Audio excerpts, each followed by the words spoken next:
right over my head. It's coming in. All right, I'm starting. Yeah, mine's starting too. Oh, wait, there it is. Okay, that is, oh yeah. Rad. Dude, and with that sun and all that black, it looks like it's freaking getting cooked as it drops in. The black is like out to the side of the orb of the star on mine. It looks pretty cool. It's a carrier pretty eclipse. Rad. Oh man. I began the recording, by the way, because everything just popped off and I wanted to capture it.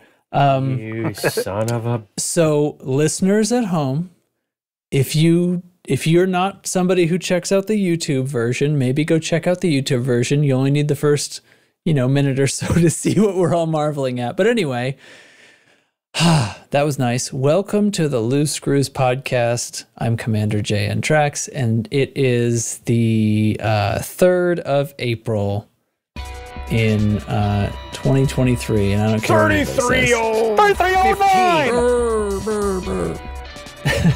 33015. Is that what you just said?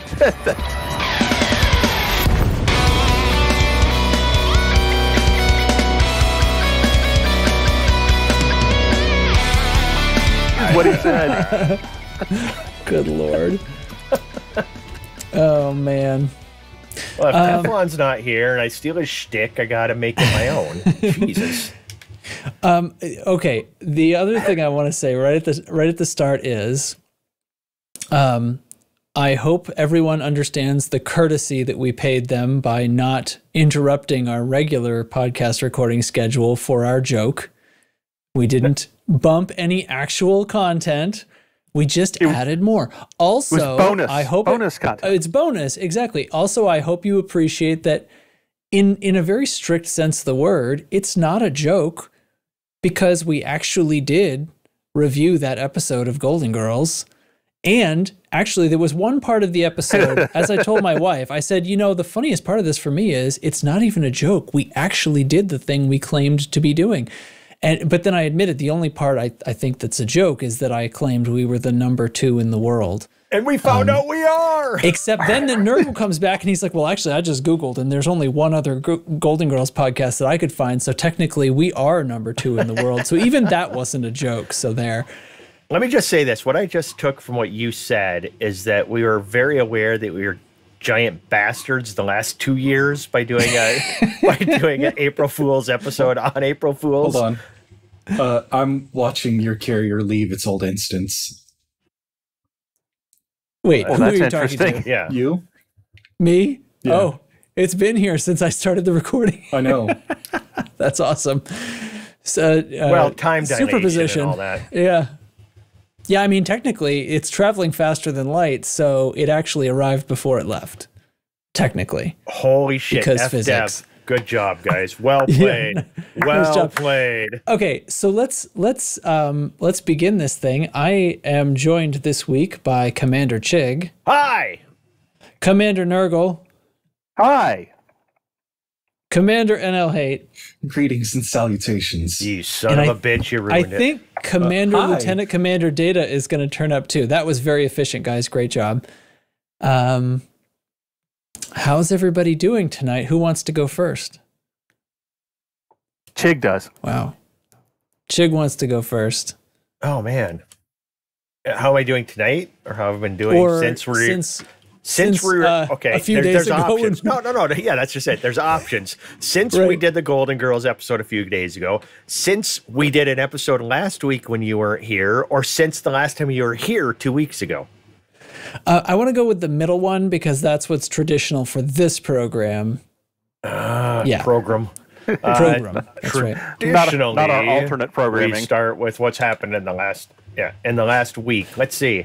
I'm printing a 3-foot long Farragut Cruiser, my 3D printer. I cannot wait to complete. So that's pretty cool. I've been, I don't know, did an April Fool's episode where we freaking talked about the Golden Girls for an hour. We talked for 6 minutes about a 24-minute TV show. 90. It was a special. It was a 90-minute special. Wait, what? What are you talking about? Episode 27 of Golden Girls.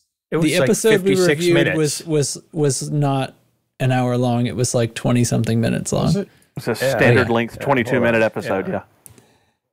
53 minutes, 26 seconds. Yeah. All right, so we did that. Anyway, we did that. I want to say right now that was some of the most fun I'd have doing this podcast. I've done 130 episodes or whatever. That one was fun because we just kind of we didn't want to not do one, and doing it when it normally would, and then everybody was super busy. We recorded it at a weird hour, and we just wanted to do it. And then it's like rushing to watch that episode of Golden Girls. I hadn't seen an episode of Golden Girls in freaking 20 years. And then I watched that one and the one before it, so I could actually act like I had watched the week before, which I watched most of it. So that was that was beautiful. And like you said, we didn't pretend to do Golden Girls episode. We did a podcast episode of reviewing, what did you call it? A watch party? Like a rewatch podcast. Rewatch podcast. So it kind of like as if it's a rewatch Dead. podcast. Yeah. Okay. Right. Gotcha. And I'm very proud of it. I think it came out really good. We took it seriously. and I actually did watch that. It's a good show. I didn't tell any lies. I enjoyed it. I enjoyed watching it in order to take notes to do the rewatch podcast episode.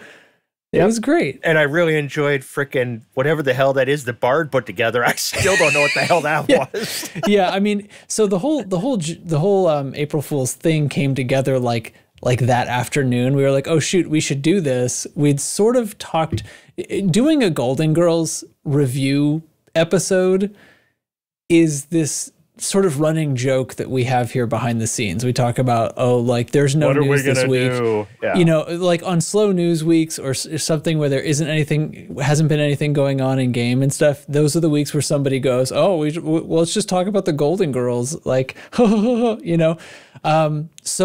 here's what we did, but yeah, and it came together very quickly. Bard did his thing, without knowing what we were doing and without really like interfacing with us. It was just this random thing. And I listened to it and went, yep, we can do whatever we want for April Fool's because this has nothing to do with anything. It was so good. I everything about it. And I just hopped on the YouTube just to see it. We've got like anywhere from 3 to 10 times the normal views on YouTube from this one because I don't know how it's picking up steam. In the first 7 hours, it was already double the normal number of views in that time. So, yeah, so for some reason, it got some attention. Not from Alec Turner, of course, who insta-ditched it, which is his prerogative, of course. That's fine. Alec Turner. But he's wise now, though, is all I'm saying. We're not going to get him twice. Yeah, he's just bitter that he got burned last year. So it's all good, buddy. I'm still sad that you didn't listen to it because it was super good. But then again, I have no idea how big Golden Girls ever was overseas. I don't know. So, it is what it is. They probably have, their version of it over there with a bunch of old ladies, and they call it, like, Pounds Ladies or something. I have no idea. What? Pounds Ladies. Now that I think about that, wow. Oh, I get it. Like the money. I didn't even know what the fuck you were talking about. Holy shit. But then after I said it, now I think, don't Google that. Yeah, don't Google that. That's probably not going to end well. Yeah. That's so bad. Or do, but have your safe search turned on. Exactly. That's for weaklings. All right, but that's all I got. I think. Oh, what just happened? Did somebody leave? Drop somebody? Nope. Commander Lieutenant Commander Data has found his way into a wild Data has joined the chat. Is what I wish I had said just then. Yes. Sometimes you just got to back up and swing again. So anyway, you got it. Hello. Hello. Welcome. Chig's just been telling us about his week, and really we just ended up talking about the Golden Girls again. So now you're up to speed with what's been going on. All right. Did you get to listen to it, by the way? Yeah, I listen every week to my favorite TV watch along podcast. Number 2 in the world. Yeah. Yes, very nicely done. And didn't cause an uproar and people to commit seppuku in the Discord. So that's good. That's true. I heard basically no anger, I think. Yeah, which is okay. Yeah, nothing. Just people like Alec Turner saying, I just fast forwarded it because it was dumb. Right Hey, choice. you know, if you don't care about the Golden Girls, and I know most of you probably don't, you don't have to listen to this, but Yeah, hey, but I thought he cared about your us. loss. Apparently not. Apparently, he I don't is take the any listener. offense to that. Yeah. Apparently, he is the listener who listens for our insightful comment on Elite Dangerous and not our shtick. Oh, that's weird. I hadn't thought of it like that. Oh, now I feel very strange. Oh, shit. Well, no, it's fine. This is why we didn't replace any content with that. We added. Yeah, only. we were only bastards 2 years in a row, and now we're kind, generous. Statistically anyway. speaking, there had to be one Altruistic. out there. Yeah, there had to be one. Yeah, I suppose. who actually cares All right. about our opinion on this game. Who wants to go? Who wants to go next with a little weekly catch up? I'll go. Oh, I next. I'm not a fan of go. ketchup. Go. Go, Data. Good. We're talking about ketchup again. Ooh, I made a cheeseburger for dinner tonight. No ketchup though. No ketchup. Amen, brother. No. You are my Put friend. cheese on it. Yeah. Oh yeah. I think Mustard? he said cheeseburger, did he? No, just cheese. No mustard. Plain. I like Plain? mustard on a burger. Just plain My son would cheeseburger. approve. All right. Like a little That's mayo. fine. You know, if you do the burger real well, I don't mean well done. I mean do it real Yes. well. Yeah, if you do it well you can done, get away with go a to plain hell. burger. Absolutely. Yeah. Okay. Ground beef. This was an 88-12 lean, Yep. which is leaner. I think that's leaner than I usually get, but it's all they had at Sam's It's Club. on the lean side for when you're making a Take burger, what you but can know. get. You want a little All right. fat left in the burger for sure. All right, I've patted it all out and frozen all, so thawed it out today. Skillet, stovetop, medium heat. Put it down. I'm in. 4 minutes. Pepper and garlic salt, both sides. When you flip it, 4 minutes on each side. Yep. Add a pat of butter halfway through to that thing. A pound? Toast So you're making up for how burger? lean it was. Yep. Yep. Yeah. Toast your buns. I like toasty buns. Yep. Add cheese at the end. What kind of Some cheese? good old- Come on. If you don't like Singles. it, Kraft singles? Yeah. Oh yeah. Yes. Kraft singles. It melts without cracking up and breaking apart. Yeah, it is melts so amazing, well. isn't it? And if you don't like it, That's right. You know the rest. I want to tell you, you're talking about meat. Let me just share. I hate to step on your Go ahead. touchdown call here. I recently bought a sous vide. Oh, man. I'm sure What Kate is that? knows what that is and stuff. Yeah. So the process is How you is it? bag and vacuum seal whatever you're sous videing, Yep. and then you submerge it in water kept at probably 155 degrees. No. No. At whatever no. temperature you want that meat to be. Oh, so Yeah. you could do it to like 140 and get a rare steak. Oh no, And no. then- I did 1 at what? One, Okay. 110 is a Hate's rare trying steak. to explain, That's but let me blue, jump in homie. here for a minute. 129.5 degrees is what my New Okay. York strips were cooked to. You put Hell yeah. some Himalayan salt on it and some, I have like this garlic black pepper that I put on it, and you seal it in the bag, and then you cook it for about 2.5 to 3 hours. Then you pull them out of the bags, pat the moisture off them, and just sear them really good in a iron skillet, cast iron skillet. And oh my God, you cut into it and it's the same shade of red from edge to edge on that thing. Just beautiful. Yep. And you have that Yep. crust because it's only a minute basically on each side in a smoking hot skillet, and you throw some butter in there and stuff, but it's, oh my God, I had some friends over for dinner on Saturday night and they were patting me on the back at my amazing ability to cook a steak, and I felt really good, and they were just so good. So sous vide people, oh my God, I Yep. love it. Yep. You can Nice. plus, I mean, meat, outstanding. Anything big like that you need to be perfect, outstanding. You can do like a Seafood? poached egg. seafood, crab legs, anything you can think of, it will be perfectly cooked. And then, if it's something that's going to do well with a sear on the outside, you finish it that way. But you can just set it and leave it. Yeah, I did. Do your other cooking. I did a chuck roast. Kind of can sometimes be a tough cut. So you leave it in the sous vide. I had it in there for 20 hours. Whoa. And because if it's in there too long, like if you're cooking a good cut of steak that's already tender, if you go beyond like 4 hours, it'll start getting a weird texture. But a tougher cut of meat will just become tender because it's in there longer. So I had this chuck roast in there for 20 hours, some different seasonings and stuff in there with it. Then pulled that out and seared it and then let it cool for a while. And oh my God, it was melted in your mouth, tender. And we'd made these roast beef sandwiches out of it. Oh my God. Yeah, I'm in love with this thing. I've never had the, what's the fancy Wagyu beef? I've seen it on the internet. It looks like it'd be too much fat. The thing though is if you look at it, it's not big chunks of fat. It's just really marbled through it, so that fat melts into the meat. It's amazing. Okay. Yeah. If it's cooked properly, oh my God. Yeah. It's not big gristly pieces of fat. No, it's just it's all right through the meat, so it just melts into the flesh and becomes buttery, just nice goodness. Yeah. I've only ever had that Wagyu as a burger. Isn't that weird? Yeah, and see, I've only had it cooked as a steak one time. I had a Wagyu ribeye, and when I was in Jackson Hole, Wyoming, on one of my company retreats, and they cooked it with that sous vide. That's the first time I'd ever cut into a steak where it was. I'm like, I didn't know. That's where I discovered sous vide, because I'm like, how do you get a steak cooked this way?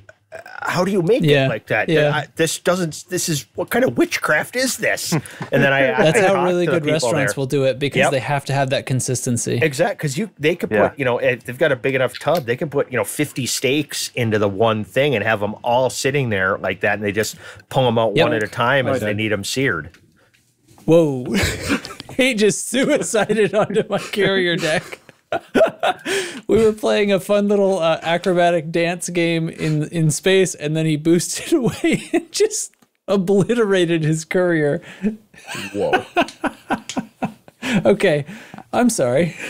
No, it's all good. I already interrupted and got us down the meat marathon path, so let's get back to Dan. What else? I was out first part of last week in Los Angeles for a work conference. Los Angeles, you say? Yeah, man. That's a big city. Yeah, it is. If you didn't know. Like, the big city around here is probably Huntington, West Virginia. And that's got a population maybe that's not even a place. You're just making that up. 50,000. West Virginia's not a real place. That's all just Ohio. Yeah. I'm a bigger fan of East Virginia. Yeah. But I barely got to see any of it. I was like, my hotel was like 2 blocks from the convention center. So I just walked back and forth between those 2 places. And I was... Get robbed? No. Wow. Nice. I went to Star Wars Celebration 4 in 2007 there, the 30th anniversary. They had the huge Star Wars convention there, and I was you there. You mean that the fake place that doesn't exist? Well, the fake place that doesn't. No, Huntington doesn't exist. Yeah. I'm talking in Los Angeles, and it was pretty cool, being in LA and all that. But my God, there's so many people and so much crap and even like just when I was leaving, getting Ubered up to the airport, departures entrance, like 11 o'clock a.m. on a Wednesday. You wouldn't think it would be so crowded, but it was gridlocked going into there. Yeah. And did you drive? Was that your first time in LA? Oh, yeah. Yeah. So did you drive to see the Hollywood sign and realize you can see it from just about anywhere? No, I got a car service from the airport to the hotel, and from the hotel back to the airport. Straight. Didn't do any sightseeing or anything like that. See, when I was there, that was 2007, and it was like in May, like right around, the original Star Wars is all released in that May type time frame. So they were kind of timing it for the original release date. My wife was, 7 months pregnant, and here I went with a buddy to Los Angeles for that. Oh man. Yeah, I'm a real bastard. I was there. It kind of sucked. The conference was fine, but I was there like one day too late. I could have gone to an NBA game, which I don't watch NBA, but I would have gone to the game with the free ticket they were giving out from the conference. And I left like 2 days too soon to see WrestleMania, which was in that good same thing place. Teflon's not here. Yeah, he'd be disappointed in me. I'm sorry, Teflon, when you listen to this. Yeah, a free ticket would have been nice. But yeah. Way to go. Way to go, sucker. Fine. Woohoo. And scene. yeah, help somebody move over the weekend, which is as much fun as I remember it being. That's why I quit having real life friends. Wow.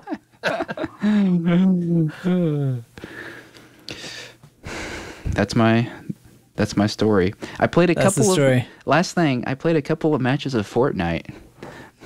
Why? What? Because it was on my Switch and it was free. I played a couple matches of that. There's probably plenty of other free stuff you could. Yeah. Fortnite's actually kind of just low key fun. Mm-hmm. Yeah. Yeah. It is. No build mode.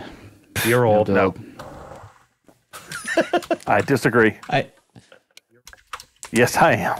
I don't really know if I would know Fortnite from any other game if I saw it. It's fine. I'm fine with it. It's CQC, but with like 100 people, and because there's like no real well, when I played it, there was like you just play a game, you're done, then you just play another one, and there's like it's just dumb fun. Yeah, don't take it too seriously. It's Well, I'm very bad at that. I play games that I take very seriously. We've noticed. I'm known for it. You psychopath. Yeah. Where are we fighting, by the way? Aren't you here in the system? I am in the system. I just didn't know which one. Wang is the port we're gonna win if we win the war. If we win the war, listen to this guy. Oh my God, we have Foreskin City in here too. Oh no, Foreman City. Never mind. It's the conflict zone's right at the A star. There's another one way out there, but those are the only two in the whole system. It's kind of garbage, but whatever. Everything about this city, I can't. Yeah, this system. We're gonna win the Wang. Okay. Who, Nurgle? It's a wall. How you been, friend?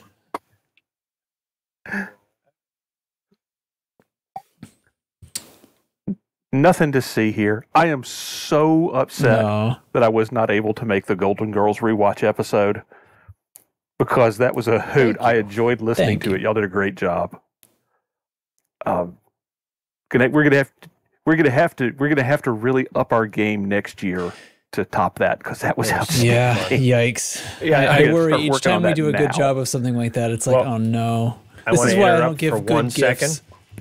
He said "we" and "work" in the same sentence. We've set the bar. Not happening. Sorry, I slipped into manager mode. Stop it. It happens. Yeah. No, not a lot going on. Got a chance to play some over the weekend. Oh. Wasn't too terribly busy. Okay. Nice. Yeah. Quite. Now, wait a minute. You found time to get some Elite in, but you couldn't. I got to do a whole bunch of the shooty this weekend. Podcast with us. Yeah. Kind of. There was an extremely narrow time window that we recorded It's because we recorded it Thursday. I just remembered. Yeah. And you happen to choose the one night when here's get your old jokes ready because the night we recorded the Golden Girls episode, I was at a retirement dinner for a friend. And if you listen to the episode, I said you were at a retirement party. You got home from the party and went to bed. Savage. That is exactly correct. That is 100% correct. Because Chig is almost my age. Trax is a child comparatively. He does not understand. He'll get there in about 20 years, he'll reach that point where he'll drag his butt home at about 8:30, 9 o'clock at night and just fall into bed because there's no energy left. And he just doesn't understand what nature has in store for him when the time comes. And it comes for all of us. But like I said, I got some Elite Dangerous time in over the weekend. Got some shooty going on. Got to fight in a couple of wars, do some BGS stuff. Even got to play a little bit this afternoon. Work has been blessedly calm for the past couple of days. Summer people are starting to come in, so we're starting to orient some new folks. That's going to be interesting. So nice. Not a lot going on. Before hate goes, have you all experienced the reply all hell that I experienced last Nothing week? like yours. Well, even anyone who's ever worked for even remotely halfway decently sized company has gone through that shit. Just stop saying anything. How do you think this helps? How do you think replying to an email can remove you from a distribution list? Like, I go through that every month because there's some poor secretary down somewhere in City Hall that has the unenviable job the beginning of every month of sending out the email to all city employees that has all the birthday stuff in it. And then, that'll go out. It probably went out this afternoon, so it'll probably be in my inbox in the morning. And then inevitably there will be 50 people across the city that reply all to that. Wow. And that'll go on. It'll taper off over like a week. It's savage. It's just unbelievable. People never learn either. And Data's had what? Like 10,000 replies at some point. Yeah, they people wound were up memeing the replies. One person threatened other people, like physically threatened them, and then he apologized for that later. Yeah, nice. They were sharing recipes, and then some of the creme de la creme was the pie chart that was categorizing the types of responses people were sending out. Clearly that doesn't happen very often if we've got threats. Or calling him an idiot or something like that. I don't remember exactly. But it was not very professional. Yeah. Wow. I think I'm in my own CZ. Yeah, well, the original reply all wasn't very professional either, so. Well, that's like us pinging from the Discord at everyone. That's why we never do it. Right. I'm so shy of the everyone ping. Absolutely. And I think it's fair to be. We use the other ones that people voluntarily apply to themselves. So that's why I set those up. So you could say podcast alerts. Per channel. You can choose, like, you put that on yourself. So, I'm not pinging you just because you join. Because people, I mean, frankly, I'm well within my rights to use the everyone ping any fucking time I want. And that is how I sincerely feel about it, but I still pull it back because the thing is, like, you come and join the Loose Screws Discord, and then I do like a ping, and it pings you, and I get the thing popping up like, oh, this Discord I'm in is pinging me. What is this? And people come in and like have those remarks. I'm like, you know what? Get out of here. Yeah, fuck you. You don't have to be here. All right, you just convinced me to start using that everyone every day. I like where your head's at, because if you don't like it, oh man. Well, I just don't like to bother people. This is what Chig Chat's going to turn into. It's when Chig chats to everyone. Your daily ping of Chig. Yeah. Gibberish. All right. Chig chats. Yeah. How are you, sir? Man, I hate my job. Oh no. Well, you just brought the room down. You just started your job. I just started my job. Huh. So I got a new one. Yeah, I gotta go do orientation tomorrow. Wait, what? Yeah. You've been to wait, you haven't been to orientation, but you hate or it? The old job that I've been at for like 2 weeks. So you hate your current job. You don't have enough information to determine if you'll like or hate your new job. Right. It's a much better schedule though. Okay. I'm caught up. Picking up what you're putting down. Yeah. I might be quitting my job just because I'm sick of them trying to promote me. You? We warned you. We warned you a long time ago. It's annoying. I just hate it. But I'm in a situation where I hate the way that so much stuff happens in that place. But I don't want to exert the energy to fix it for less money. So I might just have to leave. Hated to steal that, but all right. I keep start a rival car dealership right across the street. There's a rival car dealership right across the street. I might go work for them. Oh my god, yeah. So, but what are you going to go do? What's your new job? I'm going to be leaving the fast food chain to go to a general goods store. It's usually the order I do things. I go eat at a fast food place and I go buy stuff at the general goods. Right. So right. That's a logical progression. Yeah. But I'll be on a 5-day a week, 6 a.m. to 3 p.m. So I'll actually be able to see my kids and my wife. It's a good I'm sorry. I like my kids. I'm getting hate mail in the recording booth right now because my kids are so good. Wow. But I'm getting a 25-cent raise, which is really nice. There you go. Sweet. I'll actually be able to get 40 hours because right now I can only get like 35. That's BS. That's how these kinds of businesses work. Mm-hmm. And I'm going from bi-weekly pay to weekly pay, so I'll pay less in taxes too. Nice. Well, yeah, 40 hours a week, part-time. Yep. Right. Good job. Yeah. There's 168 hours a week, so you're only working part of the time. Damn. That's cold. You'd make a great manager, Chig. What are you talking about? He's got this stuff right there in his pocket, ready to go, you know? Yeah. You're welcome. You can all steal that. No. That's just mean. All set. All right. Who's up? Have we gone to everybody? No, Trax. Trax, what's been up in your world?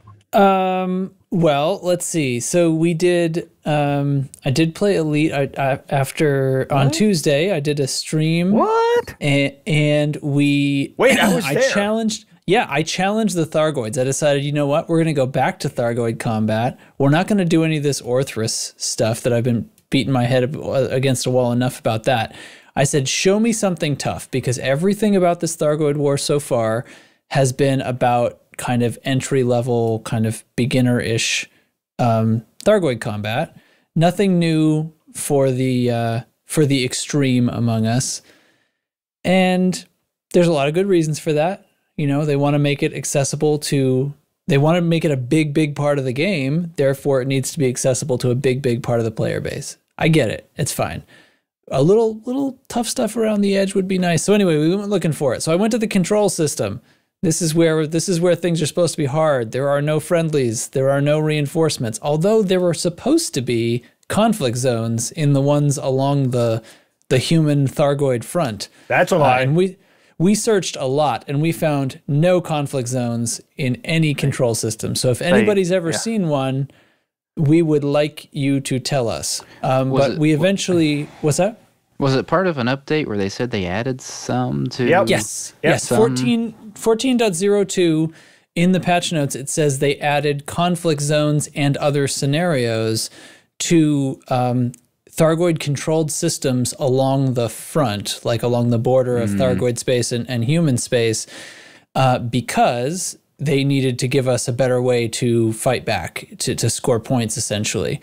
So the scenarios would contain conflict zones, which would contain other human ships, which would contain the scenario that you can complete and kind of like score the points, so to speak.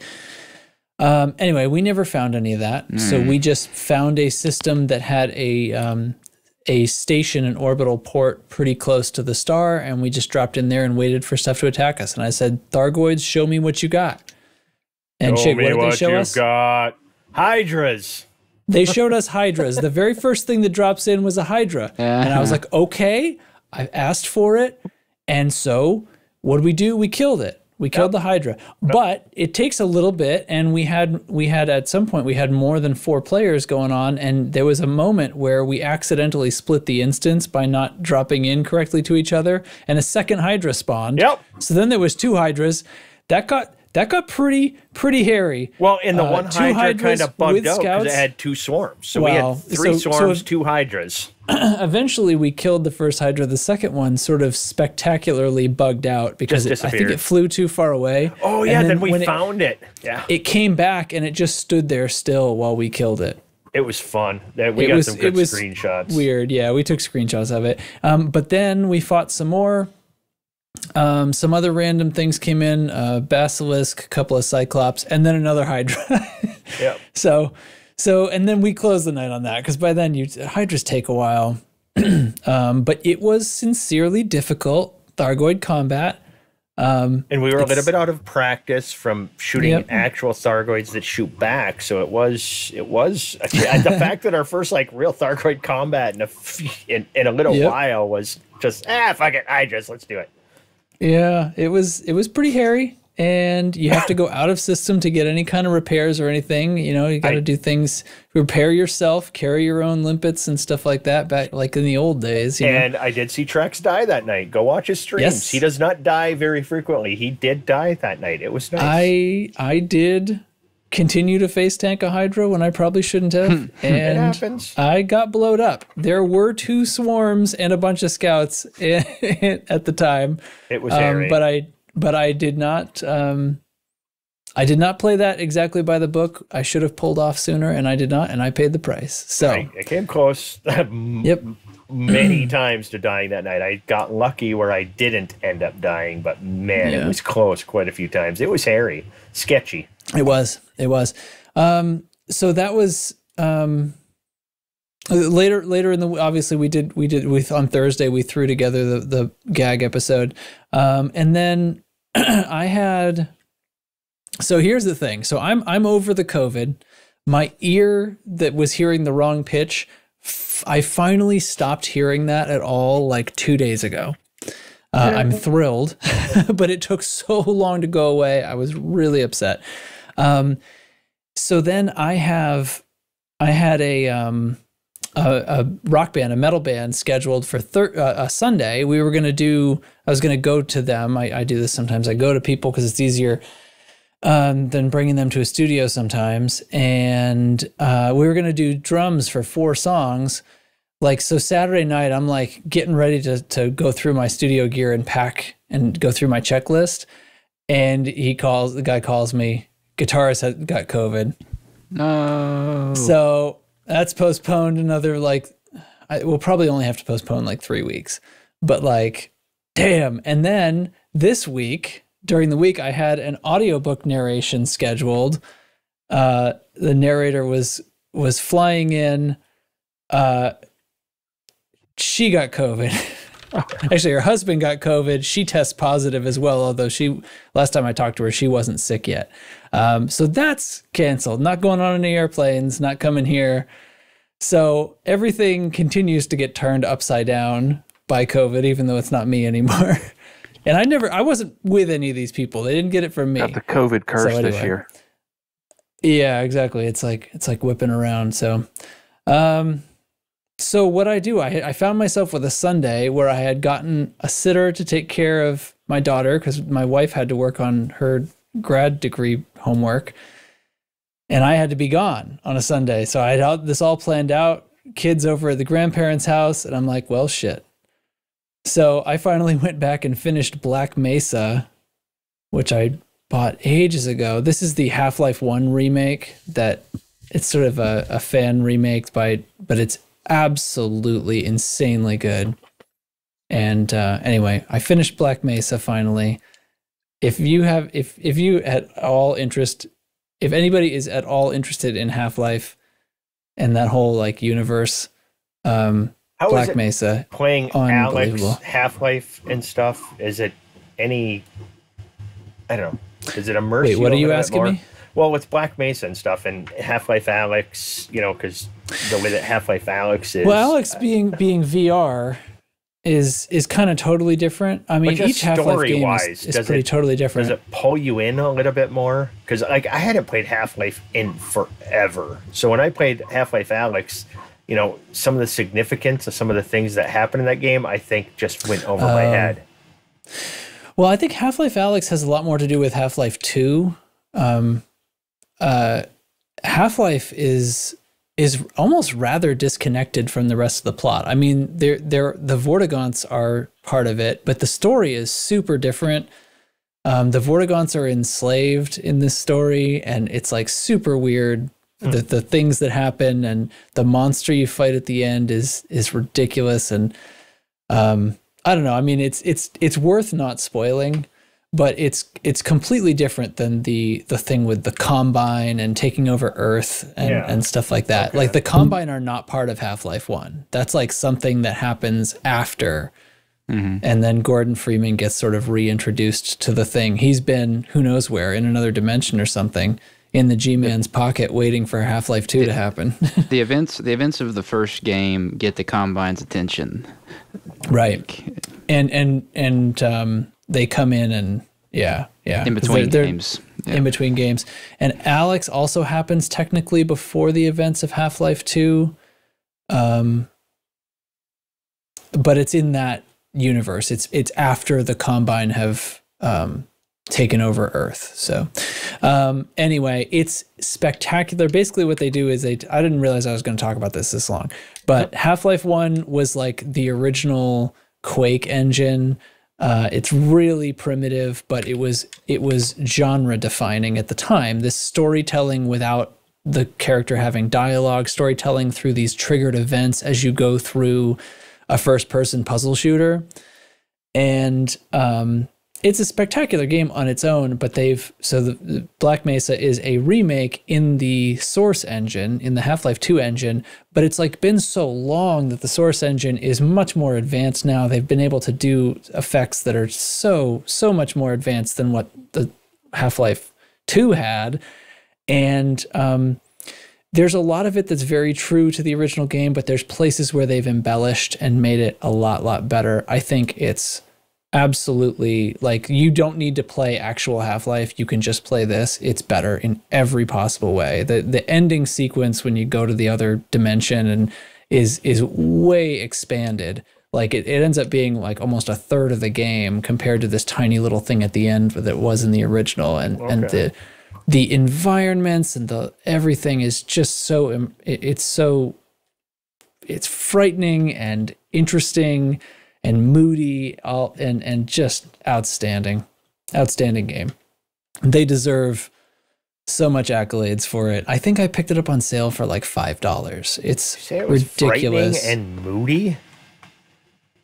I mean, well, the Half-Life universe is pretty frightening, but the way that they have rebuilt,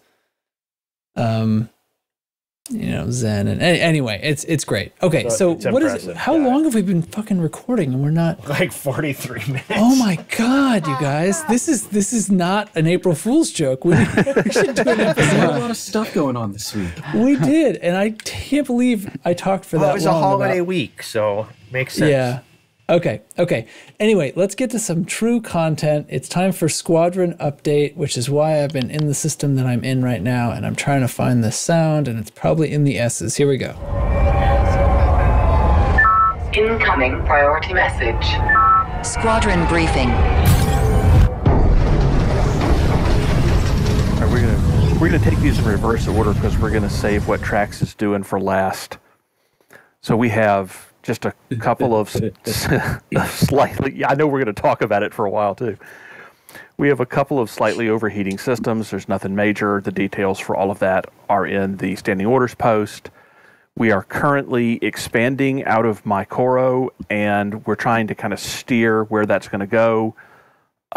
Again, there's 2 or 3 things we can do to help that. Those are all spelled out in detail in the standing orders post. for how you can help steer it. We're already planning the next expansion, which will be out of HIP 4907 after Maikoro finishes. So feel free to go ahead and pump up the volume on the Influence and HIP 4907 whenever you get a chance. We are still trying to push the Mezavini system into expansion so that minor faction will fill an empty slot for us. We've currently got them at about 72%, give or take 0.5%. So they're pretty close to being pushed over the edge, and that'll kind of help us out. And then on the shooty pew front, we have 2 wars going on. One of them is in LHS 3980. We are currently up 1-0. That is a system where we're perfectly happy to sit in second place. We don't want to take over because we have an understanding with the player faction that is currently controlling it. But the other one, which is where Trax and Chig are tonight, is in LHS 3877. We are at war for Wang Ring. That's right, ladies and gentlemen. Ring. This is the war for the Wang Ring. It's the Wang War. You need to go out there and win one for the Wang. So we can have one Wang to ring them all. Sorry. These memes just write themselves. We got Wang brain. Feel free to come up with your best Wang Ring meme and put it in Chig Chat. I want to hear them all. Sadly, I have a feeling this war is only going to run for 4 consecutive days. Wait a minute. I got back just in time to hear you're telling them to throw Wang memes in Chig Chat. Really? Yes. Yep. That's correct. Oh, and this is a limited time offer because we're only going to fight this war for 4 days. There's going to be a lot of people in system. We're going to win it 4 straight. So get your Wang Ring memes rolling and go get some kills while you can. I will war for Wang anytime, white or Wong. And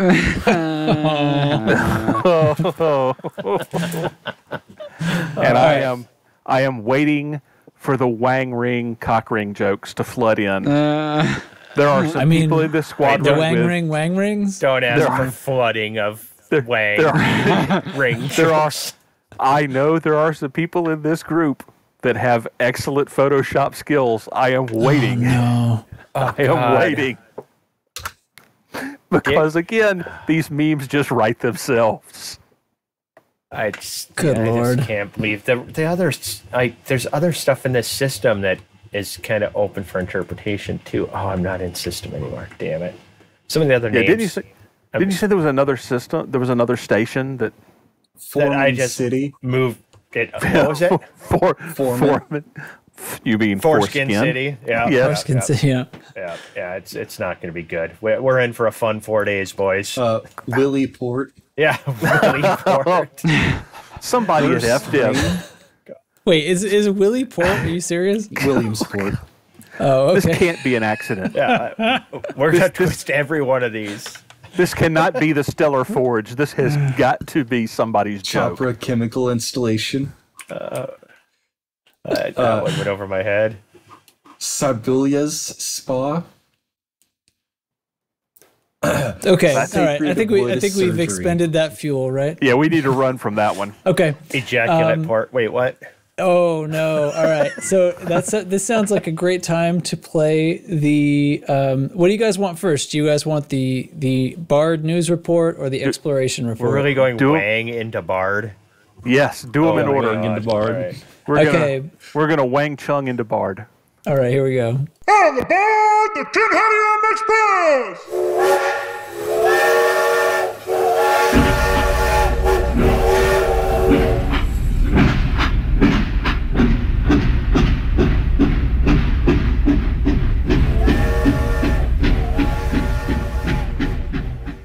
What the fuck is going on this week? Did Crazy Pills go on sale or something? We keep getting frantic calls from concerned listeners. Folks, I'm just reporting what's written. Sometimes you have to be the fact checker yourself. It's busy as fuck, and I'm only one man. How much trouble do you think I could possibly cause? Wait, no, don't answer that. Let's just get started. March 28th, Winters boldly claims hell will freeze over. reveals husband to be Mr. Freeze.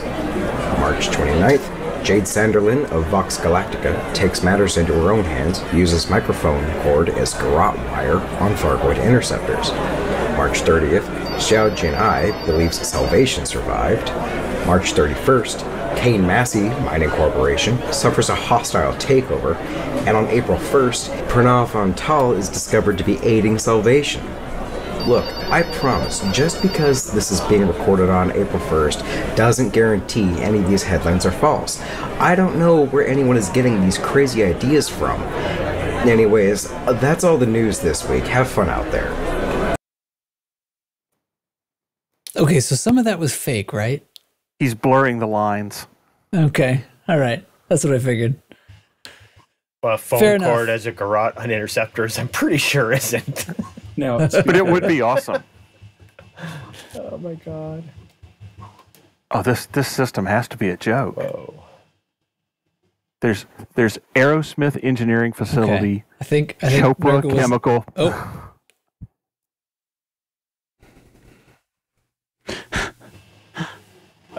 I don't know what's happening. We're struggling with Nurgle internet a little bit right now. Okay. I think he was talking about the systems here again, which means I need to steer him away. Very hard left turn right here. We're no longer doing that. All right. We have an exploration report from Grover Kiwi. Here we go. Space. It's as if God ate a ton of Skittles and then threw up on a black blanket, and mostly in the middle. And this is the exploration report. A quick report this week to answer a few questions from our previous reports. Now, when you honk an undiscovered system, you will only find out what stars exist in it and how many bodies it has. Using the FSS scanner to identify the bodies in an undiscovered system will record your commander's name as being the first to discover those bodies, but only after you've handed in your data to Universal Cartographics. If your ship is destroyed before you hand it in, all that data will be lost. If someone else discovers the system as well and hands in their data before you, they will get the credit, even if you were there first. If you do enough exploring, you will lose data. It happens to all of us, and you just have to suck it up. In exploration news, we want to congratulate Commander Jared Crew, currently exploring the eastern edge of the galaxy, for achieving Elite 5 in exploration. 07, Commander. And safe travels as you make your way back to the bubble. This has been your exploration report, coming to you live from the future. I like to watch YouTube. I like to watch YouTube, you filthy bastards.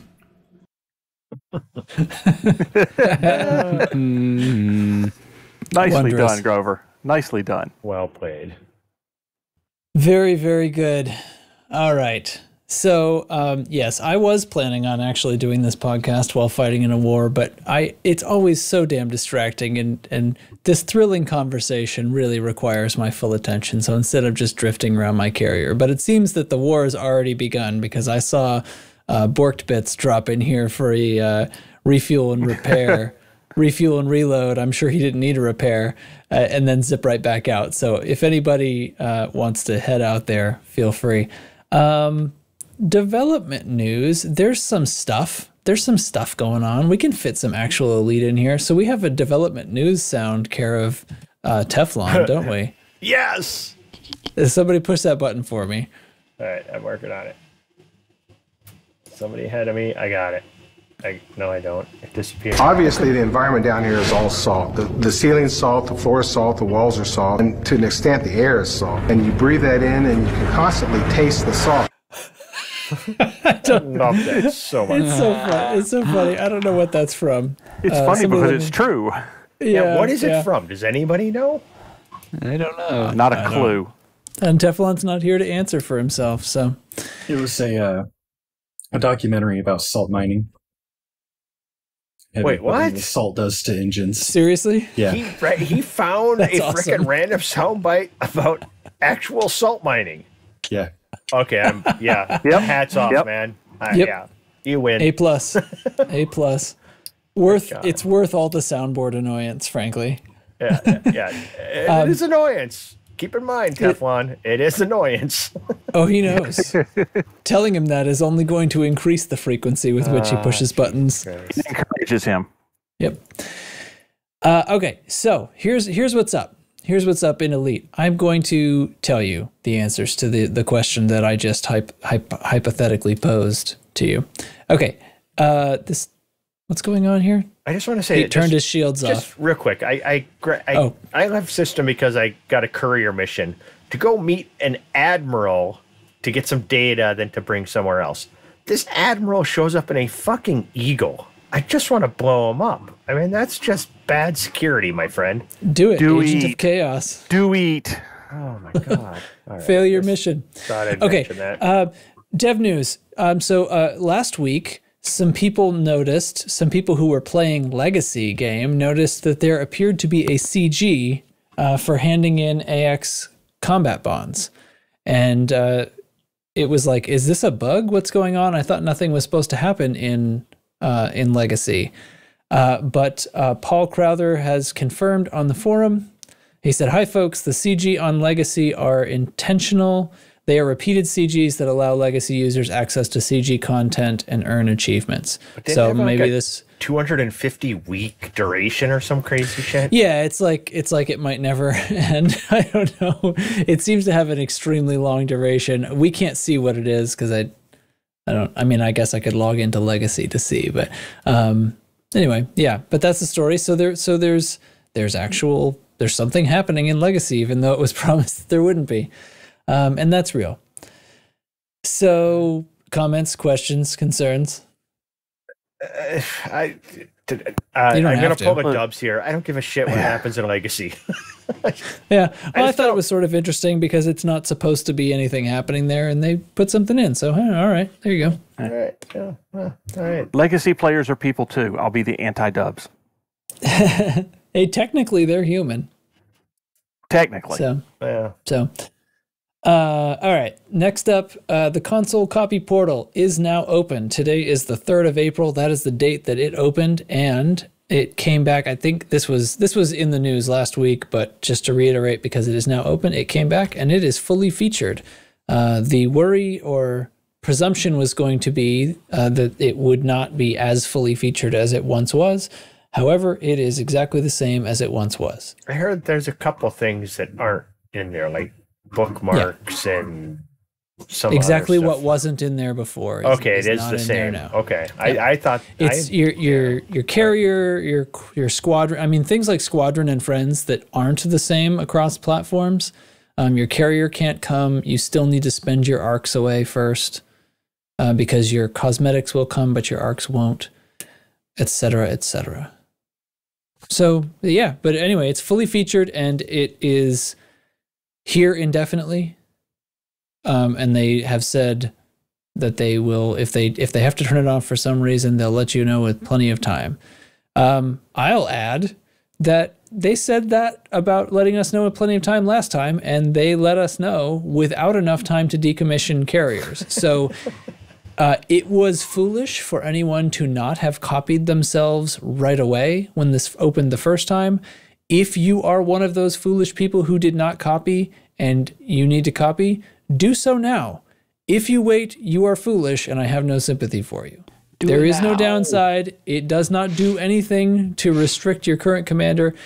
If you want to start playing live game on PC and you don't have a PC, you can do so with GeForce Now. There's a free tier of GeForce Now, which is pretty restricted on game time and server connection queue, but you can try it out and see how well it works. You can play it on your Xbox. I've loaded up Elite on my iPhone before with GeForce Now just to see if it would work. Of course, I didn't have a controller or anything. I just wanted to see if it would work, and I did sign in. So there. It works with Steam. So basically, you just link a game to a Steam account with GeForce Now. Even though this game isn't in GeForce Now, you can load your Steam library on GeForce Now by logging into Steam with it. So anyway, that's the story. I wonder if you could get a USB to Lightning converter and connect controller to your iPhone. When did Dubs get here? You could do Bluetooth. You could, but Bluetooth would be the way to go. Yeah, you wouldn't. Oh yeah, you're right. Yeah, you're right. Yeah, you're right. You can, and there's even like controllers that clip to your phone. I don't think you'd want to play this on a phone, but technically you can literally do it. But I'm not saying it's a good experience, but there are people who are using GeForce Now to play live on an Xbox. So it's totally doable. It's going to be a little bit internet connection dependent as far as how the latency goes. But, if you pay for one of their performant tiers, So anyway, because buying a PC still sort of sucks right now, especially if you're trying to buy something new and cutting edge. So anyway, that's the story. Copy your console commanders. Don't be a dummy. Next thing, Discovery Scanner was announced to be, I'm not sure if this was last week or this week too. I might be repeating things again, but Discovery Scanner plans to no longer be weekly. It is going to be whenever they fucking feel like it. No, it's going to be whenever they have something interesting to say. They're just not committing to doing it every Monday. What are your thoughts? Good move, bad move, sign of poor communication, sign of good communication? I don't know. It just feels like FDev. I don't know. It just feels like FDev.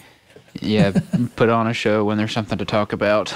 So that gives them freedom to just not say anything for a year. I mean, these shows usually don't say anything. Hey, now. Well, this isn't the stream. The stream is still every other week. I'm talking Discovery Scanner is the every Monday, or previously was every Monday. It was just a news post on their news site. So in my opinion, it sometimes had some things. It was actually pretty good for me putting together show notes, because it would usually be a collection of all the things that had been said elsewhere, and they just repeated them. So the topic of the stream, if there was a stream, any forum posts that were newsworthy, they would all be collected there, so I could just like one-stop shop the thing, for the most part. So all they're saying is they're not going to do a post unless there's some interesting stuff to talk about, and a lot of it was repeat, so whatever. Does that mean that they're not anticipating anything interesting? Just they're getting ahead of it. I mean, I think they're just. There were weeks where there wasn't anything said, but they did a post, and all it said was, "Hey, we do stellar screenshots. Next week there's going to be a stream. Here are your stellar screenshots winners." That's all it was, because there wasn't anything else going on. So I just think that on those weeks they probably just won't do a post. Seems that forum posts are kind of a low effort thing anyways. Like, it's not hard to do.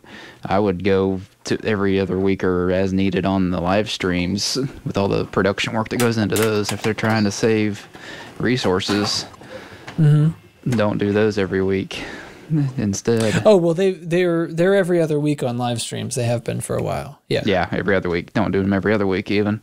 I don't know. I guess you have to do them with some. I guess you have to do them with some regularity to keep people tuning in. I think fiber for regularity. I think the live streams have been great. They've been doing a great job of getting developers on to talk about various things most of the time, or something else interesting. That seems to have been going really well.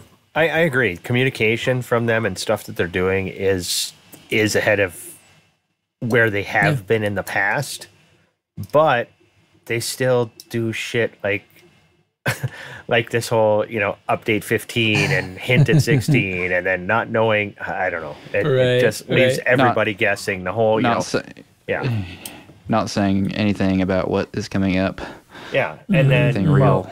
Like we mentioned earlier. So that's the thing. And we can probably just like transition into that discussion now, just to repeat, because technically I put the link to last week's Discovery Scanner which was covered in last week's show, but it's kind of continued to be talked about. So so just to intro what Chig's about to get into. I'm getting into it. I thought you were. I just want to mention one thing real quick about this is just classic FDev. On their merch store, they sell, T-shirts and mugs and stuff like that.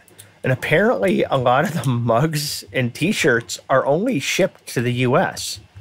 But yet the prices are listed in pounds. So that's just weird. I don't know. They must not have stock yet. So I actually ordered a hat last week. One of the ones that they were proudly showing off on the last stream that featured the audio team. I don't know if it's because they're the audio team and they're my tribe, or if it's because the hats are awesome, and they are awesome. It's just like the simple Elite logo with no words, and it's classy, unlike most of the sweatshirts that are up there. No disrespect to anybody who wants some of their T-shirts or sweatshirts that are available on the merch store right now, but I'll tell you what, if they had put that plain Elite logo with nothing else on other articles of clothing, I would have made a bigger order, but it was only on the hats. So, but I do like that you send them money. Good job. I did send them money for the first time in a long time. It was to buy a hat. Didn't buy ARCs. But the subtext here, the relevant point is, it came from a warehouse here in the States, the hat did. So it makes me wonder if they just don't have them stocked in the UK yet. It's weird though. But the thing about it is not shipping it. You can only get it here, but yet the currency listed is pounds. So, somebody in England logs on. They're like, oh my God, I'll order this. If they listed the currencies only in dollars, that might be a visual cue for them to like, wait a minute, why is it in dollars? And then they'd find out before it ends up in their cart and they're putting in shipping information that they can't buy it. Yeah. You did you hear about that on Lave? Yes. And did you finish that episode? I did not. I've got about 10 minutes left, I think. 15 minutes left. All right. I think you're probably seconds away from when Psykit decides to message Sally about this issue and ask, and Sally does not know about it and said that she would find out. So, of course she doesn't. Was unaware that objects in the merch store are not available. Some objects in the merch store are not available in the UK. So anyway, one of the community managers is not aware that things that members of the community can buy are not available for the community to buy. Is that what I just heard? So it might be a sincere website mistake. I don't know. Because it seems weird to them too, I guess, is the takeaway. It always takes them by surprise, is what I'm trying to say. They're always... Okay, let's talk about... everything. Just because, like, what... let me divert the salt slightly. Let's talk about this. Obviously, the environment down here is all salt. Here we go. The ceiling's salt, the floor is salt, the walls are salt. All right, go ahead. Okay, so rehash of last week's news. Update 15... is pushed to May, and the upcoming feature rework and more. So just to reiterate the quote, let's see. Oh no, I don't have the announcement open yet. All right, wait, here we go. Okay, so major feature this is the quote. Last year we announced a major update that would rework a long-standing feature. This is still being investigated. However, a number of changes, not least the Thargoid War itself, have required our attention as a priority. We will share details of this investigation and our plans towards the end of the year. That and the player PMFs, See, here it says player-made factions, but I thought we called them player-minor factions. Anyway, whatever. PMF's applications have closed. So those two things have been all the talk. Some of the talk from right before the announcement, there was a lot of talk about the major feature rework and suggestions from especially the Burr Pit and other people echoing seemed to be leaning in the direction of maybe it's power play with all this story stuff going on with Hudson not going to be in charge of the Federation anymore soon and an election and so on and so forth. Possible attachment to D2, Sojin A. maybe becoming a power or something, and everybody starts talking, oh, maybe it's power play they're redoing. And there's a lot of talk about this major feature rework, which was, mentioned in that roadmap ages and ages ago.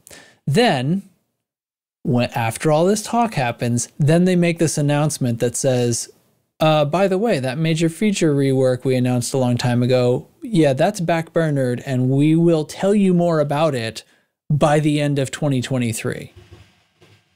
Okay. Tell you more they won't about implement it. it. They'll tell us. They won't implement it. They'll tell us about it, and it's being investigated. Okay, so now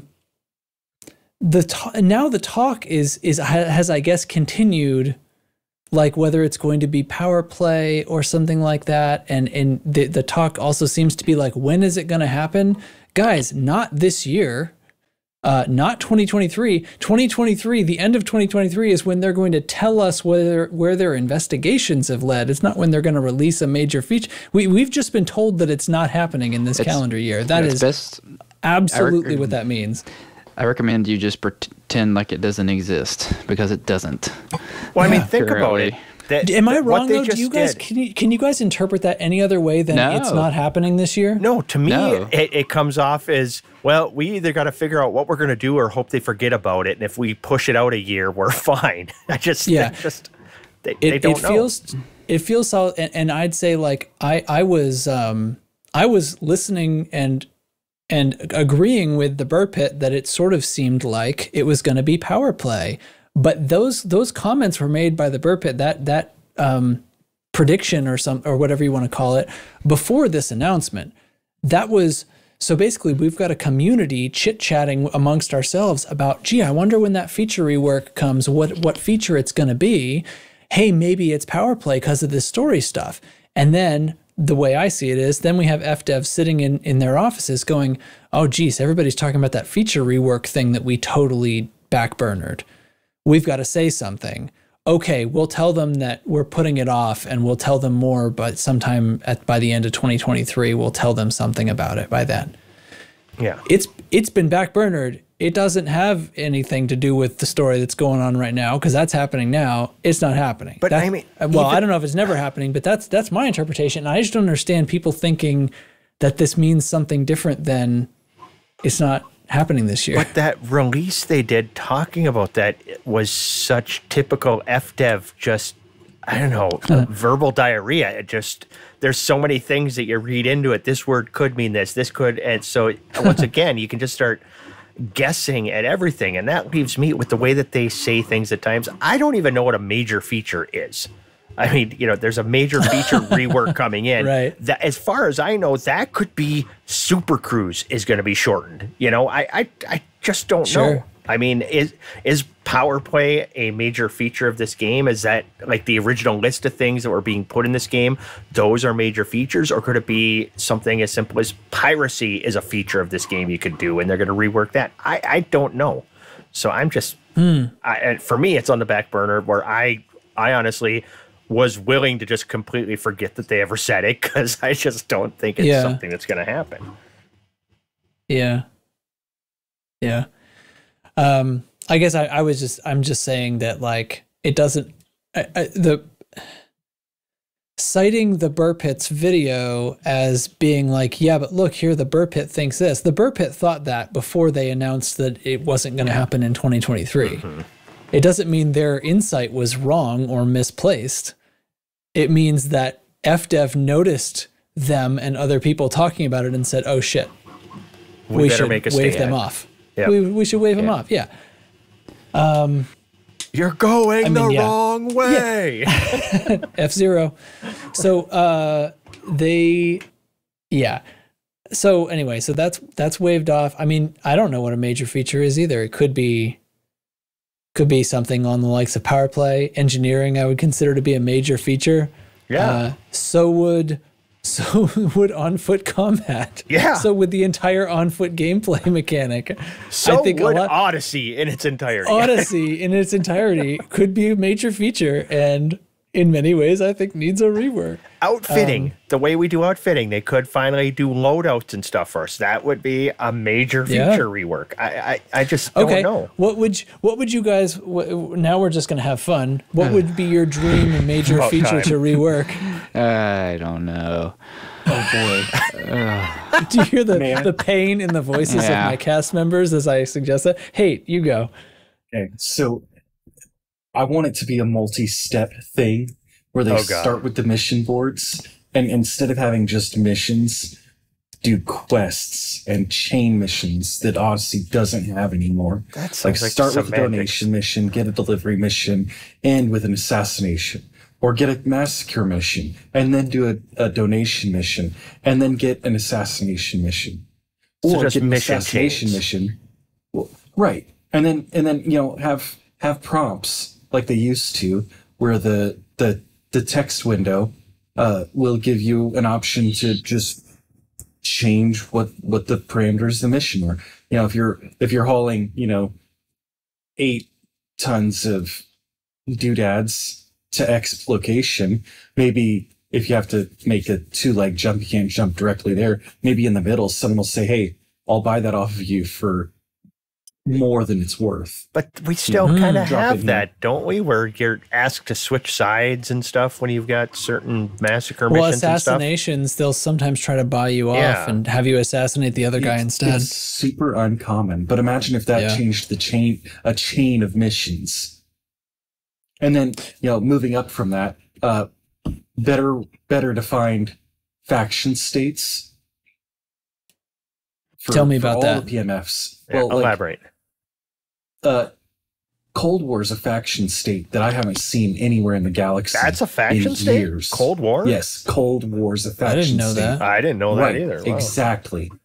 And then there's other faction states like infrastructure failure and drought and W and V and Y that we just don't know how to trigger. That would be potent BGS tools. And Calorum gets infrastructure failure and drought all the time, and we keep bringing water purifiers and water and other commodities in to fix that state, but we don't know how it triggers. By the way, NL Hate, I found you. Yeah. I was like, how the hell did he get inside there? Again, check the video version if you're listening at home. But anyway, go on. But moving up from that, there are some faction states that have wonky rules like expansion. If an expansion fails, because expansion can fail, you go into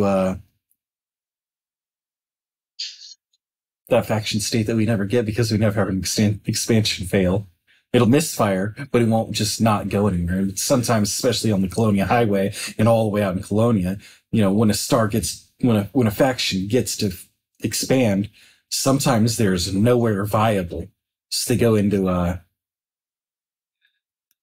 money collection state that is escaping me right now. And then investment? Investment. And then they can double their expansion area. Oh. So instead of a 20 light year cube, it goes up to a 40 light year cube. So you could leapfrog some systems to get to where you couldn't otherwise. Right. And I think that, if they're doing a major, feature rework, those two, mission board and BGS states could go hand in hand as a single one. Yeah. Yeah. But at the same time, BGS is a part of Power Play. So, teetering up, some of these Power Play factions most of them do the exact same, go here, collect X 10 at a time, and then take it to, any of these locations and you'll get merits and then we'll pay you for it. Unless you've ranked up and then it's 25 or 50 or 100 or whatever, so you can keep merits rolling over week to week, and then in game, there's no way for Power Player players to communicate or coordinate. Not a great way. There is a way, but it's not great. And, so you have to like every other facet of the game, you have to rely on a third-party tool like Discord or Inara or, until very recently, EDDB and EDSM, or Canon, just Canon or EXI because they have their own websites. There's some times that I'm like, oh, well, I need to go get this thing. And I'm like, all right, what's Canon got? Because I know they're the guys. And like, I don't expect FDev to add, full Discord integration to their game. Not everybody wants that. But at the same time, but you're saying like communication and interaction can be a major feature, is what you're saying, right? But Power Play needs reworked. I haven't seen Burpitt's video, but I'm sure they said it's almost in the state that it launched in. Yeah, 7 untouched, years ago? basically. Yeah, 7 years of live development and almost untouched. That spaghetti has dust on it. Yeah. Well, there's a lot of features that are. I mean, and the comment being about like the player factions being shut off, the player faction applications being shut off as further evidence for it being about Power Play is sort of like I don't know. I think there's sufficient evidence that the factions were becoming difficult to keep fair with the Thargoid War taking over a lot of systems. That seems sufficient to explain them turning off factions for now without well, especially adding new factions, because then they would have to try to figure out where to place a faction. It might be different departments put in player factions as opposed to who's figuring out where the war is going. So could you imagine you get a new player-made faction, then all of a sudden your system is in invasion status or something? Well, that's the thing. I mean, that's already happening. Yeah. Like, factions are getting their systems taken over by the Thargoids. That's enough reason, from my perspective, I see that as plenty of reason to turn off this application and especially if you're thinking brand about new. what's going to happen to that system. If you're brand new, it would be even worse. Yeah, it'd be hideous. Potentially. You'd think you're going to be able to start doing your own BGS stuff, and then all of a sudden you're, completely overrun with Thargoids. Exactly. So I totally understand why they would shut that down with no reason other than that, because it would just requires more communication within their office between departments that probably don't work together all that closely. Right. So Hate reminded me that I did not manage to put into the notes, but EDDB announced that it was shutting down. Unfortunately, timed announcement because everybody had to ask if it was an April Fool's joke, but apparently it is not, sadly. So I still wonder, like, sometimes these things happen and maybe somebody can take up the mantle and take it over, but so far I haven't heard that that's happening. So he's selling the website domain, but not the code for it because it's not up to his standard anymore. Something else was in a similar condition, except I thought somebody was trying to bequeath it, rebuild it. Was it? Is you're trying to remember? I think Coriolis Market Connector. Yeah. Well, that did get taken over by a new developer. Yeah. That did change. They found somebody. Okay. I think they found somebody for that time. EDSM did, or Market Connector did. Yeah. Yeah, I think it has. So EDDB is, for a little explanation, just a database of a database of continually updated data. It feeds on the same data set that a bunch of sites do, including Inara. Yeah, exactly. It's Inara's. What's that? It is Inara's database that it pulls from. Well, they both source from the EDDN. There is a network that all of our computers publish data up to using something like Market Connector. And then Market Connector then also publishes some things directly to Inara or directly to ED Star Map or something like that for things that are specific to those sites. But a lot of the data that's on all of those sites is universal between all of them, and it actually gets them from this one EDDN, which is an API, not a website. So anyway, all those sites incorporate that data and usually have some specific data of their own. Inara has a ton because of how much extra stuff it tracks. But the basic stuff like what's going on at the markets and systems, what stars and stations are in those systems, what factions are there, that's all the ED data network. And anyway, so EDDB is a site, I mean, particularly good, I think, for trading, although Inara's tools for trade routes and stuff have expanded.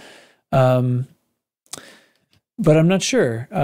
I never used EDDB too much, but I did find it the best for when I was doing some trading and trying to find the best market. Well, it was more when I was doing something else and I wanted to find some commodities that would work, that I could do at the same time. EDDB was really slick for doing that. The one thing that I couldn't, it was that, if I needed a specific commodity, it was usually sort of easier to work out. Not that I couldn't figure it out from Inara, but it was like fewer clicks to show me exactly the screen, exactly the spreadsheet that I wanted to see was just sort of readily available on EDDB. The other thing that I found really good for was when I used to go hunting for certain surface materials, like selenium, for example, I could put up an EDDB screen with some custom filters to show planets, landable planets with volcanism that have a certain, and then sort them by their percentage of certain minerals.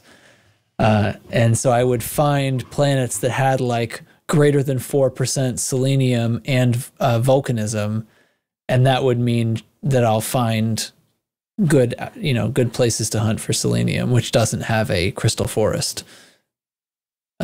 It's the only grade 4. It's the only top grade raw material that doesn't have a crystal forest. Yeah, you got to make sure you say top grade because grade 4 would be confusing because some are 5. Top grade for raws, yeah. But in some game it still says 5. Yeah. It says 5, but there are only 4 grades for exactly. raws. So EDDB will be missed for certain things. I mean, it has a lot more you can do. I'm only citing the things that like I don't think anywhere else can do it. So those are the things that I don't think there's a replacement for right now. Does this is this another sign? The people who sky is falling people saying this is another sign that Elite is dying. What do they say? Dead game? Yeah, is this dead game, mate? Dead game, mate. I mean, he said he stopped. Didn't he say he stopped playing years ago?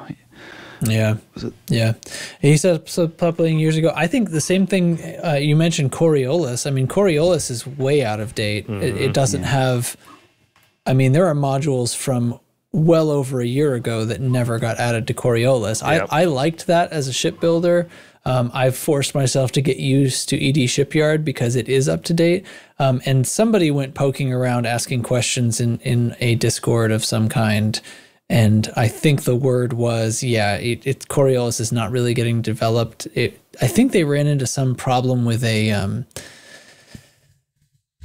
security certificate being a pain. And just kind of haven't really I remember had the energy to go back into it. Yeah, like the main developer that popped in at one point to kind of like quell some rumors, but I don't remember exactly what was going on with it, just that it's not in active development. Right. I mean, but no, I don't, there's no sky is falling moment. It will just be a slow death by 1,000 cuts. If Inara shuts down, honestly, Inara shuts down, it would change my life dramatically. Yeah, that's true. Yeah, that's the one place that literally, if that shut down, I mean, God, he could blackmail Frontier into some money, because if that site shut down, oh my God, this game would become exponentially more difficult. Amen. Let's see. How long have we been going here? Should I ask more people's opinions about? Oh man, hour and a half on this recording so far. Well, anybody want to quickly?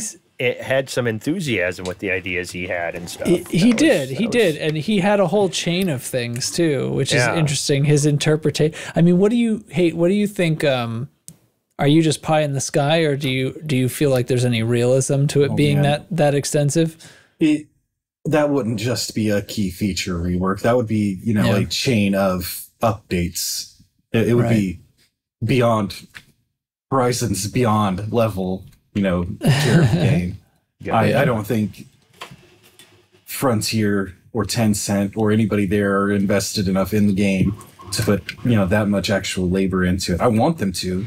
You know, I'm sure many of them at Frontier wants to. I know Braven probably wants to, but at the same time, you know, there's a lot of bugs that need squishing, you know, and a lot of story that needs to develop before they really ought to be developing, you know, straight spaghetti. I'll say this, because I was sort of pondering this. I hadn't really thought about it too much ahead of time because I've adopted the data way of being, where you don't get your hopes up about things, and if you think too much about what you want the overhaul to be, it's like you're just it's a world of pain that you're entering there.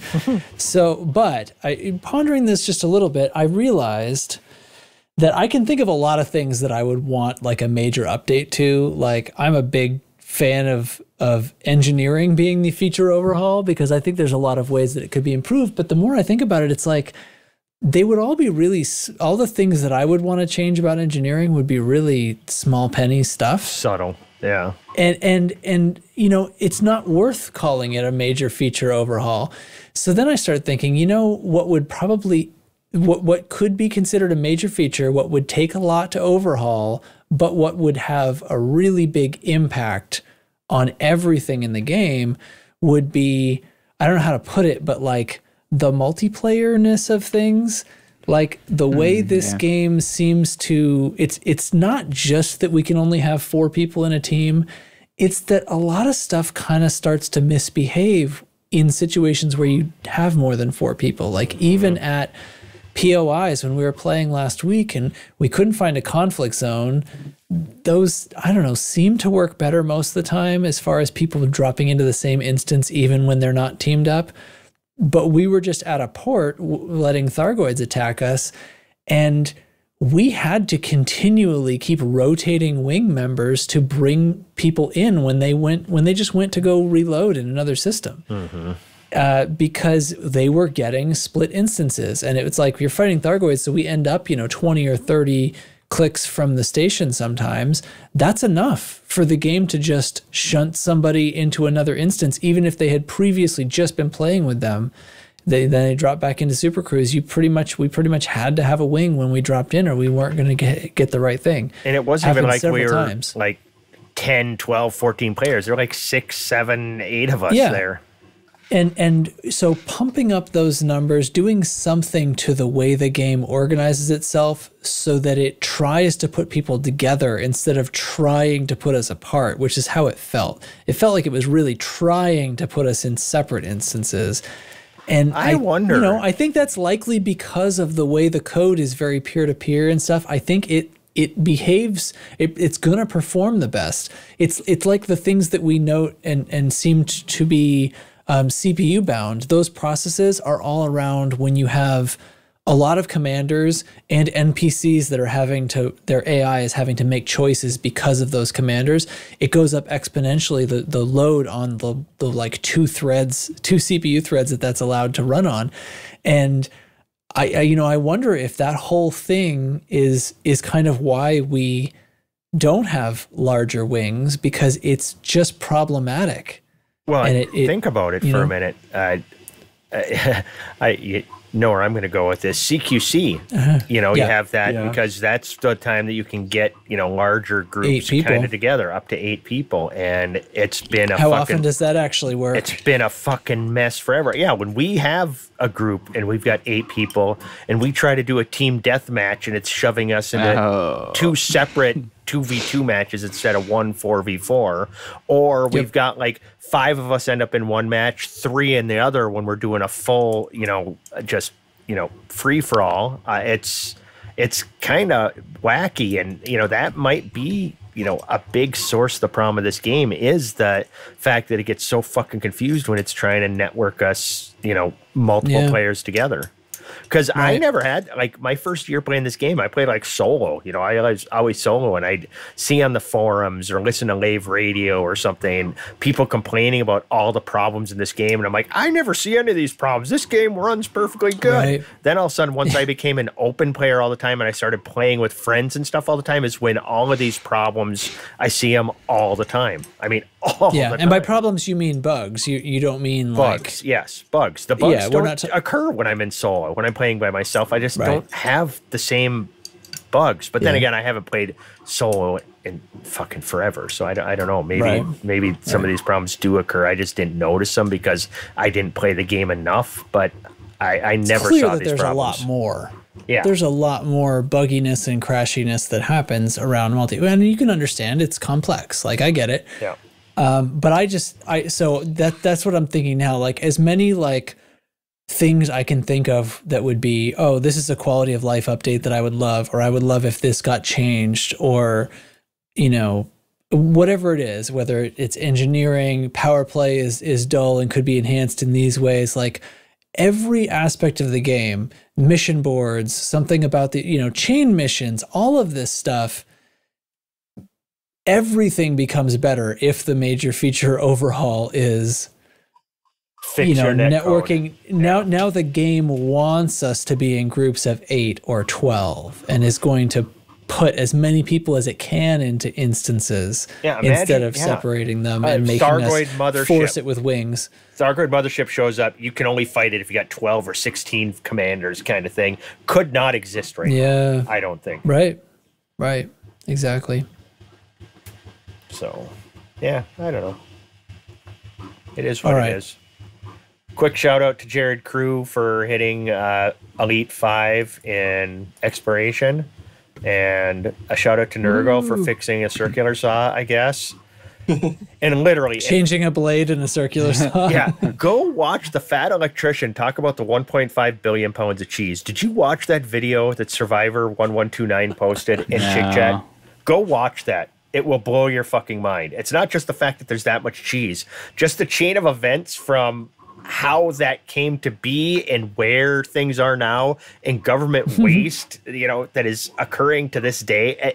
It literally, I don't ignore that it's about cheese. Just to follow what has happened, you know, from where, you know, how this came to be. I mean, linking back to Prohibition and forward, it's go watch it. 1.5 billion pounds of cheese, America's cheesiest psyop, it's called, by the fat electrician. It's on YouTube. There's a link in Chick Chat. I recommend everybody must watch this, and because it's mind-boggling. So there's that, and I think that's it for Chick Chat. Oh no, if you want to see Grover Kiwi in makeup and stuff, go see that too. His daughter dressed him up. So adorable. It's adorable. Fantastic. Absolutely adorable. Girls are the best. Oh, yes. Absolutely. Love my kid. She's struggling a little bit right now. Her permit test has not been going well. Science, man. They'll get you every time. Yeah. It's random stuff that's getting her, but she'll get it. She's taking the test again tomorrow. Hopefully we get it passed, and then hopefully I don't die, you know, while I'm sitting shotgun while she's driving. But wish me luck. All right. Anything else for this episode? You know what? Movies. You know what the cheese of the day is? The cheese of the day is cheese. It's just cheese. I like when we do that. Excellent. But wait, we had a couple movie anniversaries just real quick. Because one, Indecent Proposal 30 years ago. That was Robert Redford offering offering Woody Harrelson $1 million to sleep with his wife, Demi Moore. That was 30 years ago. That was their character names, by the way. The Sandlot. No, it's not. 30 years ago. No, it's not their character names. Wow. 30 years ago. Sandlot. Oh, yeah, wow. The Sandlot. You're killing me, Smalls. A movie from when I was actually a kid. Yeah, that's a good one. And I guess I was 10. Oh, my God. You are such a child. Where's Nurgle when I need him? And the last one, 2001: A Space Odyssey, is 55 years old. And Stanley Kubrick, I've shared the story about that. Anybody wants to hear that again, me watching that one time, that's a great movie. So those are 3 anniversaries. Actually, kind of cool. The first time I watched 2001, because I actually I made it pretty far into life without having actually seen the whole movie. And one time it's slow. It is slow, but so boring. I was like in my 20s and just had nothing going on one night and totally by myself rented it and watched the whole thing. And I started it very late. It's a long, slow movie, and it was when I finally get to the end and he's like goes inside the monolith and stuff, and that whole like it just gets weird. fully trip sequence. Yeah. I was at that point of sleep deprivation, delirium, drifting in and out of like half asleep, trying to get to the end of this movie. And this thing's going on with all the lights. And then it comes out of that when he's like simultaneously old and a baby. And I was very fucking freaked out by that. I was not in the right frame of mind in my delirium to see him in that situation. So anyway, yeah, cool. Cool movie. 55 years ago. Good God. Wow. All right. Wow. All right, chaps. Well, thanks. So Nurgle's internet crapped out, luckily after he did the squad update and stuff like that. So he hung on for a while. But we'll say goodbye to Nurgle. Thanks for joining me, Chig, Data, and Hate for another fantastic episode of Golden Girls. No, Golden Screws. Loose Screws. Oh. Golden Screws.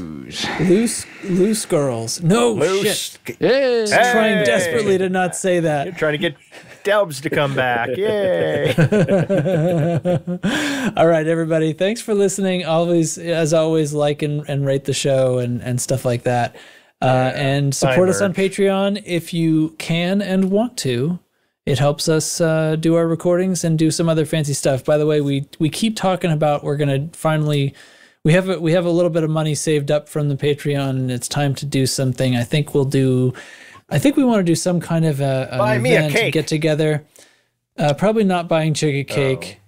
But we'll probably do some kind of event like we used to do races and who knows what fun shenanigans in game, but also pair it with some merch giveaways. So we'd like to use some of that Patreon money to buy Loose Screws merch for people, I guess. Rumor has it CQC is supposed to be fixed in 15, so we could have a CQC night. We could give away prizes for killing Chig. So I'm turning 40 in May. Oh my God. Wow. Sweet summer child. Should we do anyway? Whatever. I don't know. Let's do it. Let's do something. I'll do it. Yeah, we'll use the Patreon money to buy you a birthday present. I see what you're hinting at. No, that is not happening. I think last year for my birthday, we did like a stunt event. And we gave away a couple of, I think I gave away a couple of mugs, which I bought personally, by the way. We didn't have a Patreon at the time. I'm not buying myself things with Patreon money. Mrs. Trax judged it, didn't she? Yeah, she did. Yeah, she came in with her experience as a gymnastics coach / judge. Oh my God. So some of us have come a long ways in our piloting abilities since the last time we did that. Oh, that could be exciting. Yeah, we should do that again. Yeah. All right. That's my vote. Yeah. Okay, so yeah, sound off. Maybe you want to field that into Chig Chat or something like that. If people have ideas, suggestions for the events, I think stunts could be fun. Maybe some specific stunts and things like that. Yeah, tandem things where two people trying to go through the slot at the same time and stuff. Like double skating, so people can put together teams. Yep. Oh man. Or synchronized swimming type event. 3 people trying to do something crazy. I don't know. This is all coming together. I got to be honest, guys. This is how the Golden Girls episode happened. It was about a 5-minute conversation that got really out of hand, and about 2 hours later, we were doing it. Yeah. I like where this is going. Yes. Okay. Fantastic. All right. Well, let's go ahead and end the show then, and we'll see what happens, and we'll do an event come May. Good luck not blowing up. Bye-bye. Bye.